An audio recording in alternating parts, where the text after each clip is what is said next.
Hello, હા શું Prajapati phone કરો છો? કઈ છે પણ તું? અરે આપણી પેલી કૃતિકા છે ને, એનો બાબો બીમાર છે ને, હા ત્યાં તો આજે ગયા હતા દવાખાને ને લઈને, તો હું ગઈ હતી જોડે. હા, એ સારું કર્યું. તો અમે છે ને પેલા સેમ હોસ્પિટલમાં જ ગયા હતા જે હોસ્પિટલમાં એના બાબાનો જન્મ થયો ને. હા, હમણાં જાન્યુઆરીમાં જન્મ્યો ને. હા, એ સેમ હોસ્પિટલમાં ગયા હતા. પછી ડોક્ટરને બતાવ્યું, ડોક્ટરે દવા આપી અને પછી 500 રૂપિયા ફીસ માંગી. 500 રૂપિયા? તો મેં તો કહી દીધું ડોક્ટરને, મેં કીધું પૈસા છે ના. કેમ? તો હજુ તો 3 મહિનાનો છે, ગેરંટીમાં જ આવે ને. હા, તો કઈ મ્યુઝિક સિસ્ટમ છે ગેરંટીમાં આવે એટલે હું બાળક છે કરી ગયેલા હશે હવે, પણ ના લીધા પૈસા. તું આવું બોલી દે કોણ લે? કેવું છે અત્યારે એની તબિયત?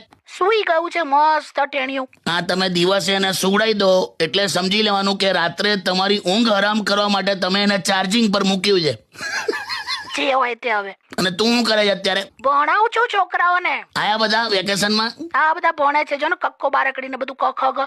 આ લોકોને પેલામાં બહુ કન્ફ્યુઝન છે, હું ધ અને ઘ માં. ધ અને ગ માં તો મને હતું કન્ફ્યુઝન. એકાદ વાક્ય આપો ને મસ્ત, બંનેનો ઉપયોગ થઈ જાય એવું. લખ બપોરે વધેલા ભાત સાંજે વઘારેલા થઈ જાય છે. આ તમે છોકરાઓને સમજાવવા માટે બોલ્યા કે મને સંભળાવવા માટે બોલ્યા? આપણે બધું જોડે જોડે ચાલેલી હવે એમ. હટ. હટ. હેલો, હા શું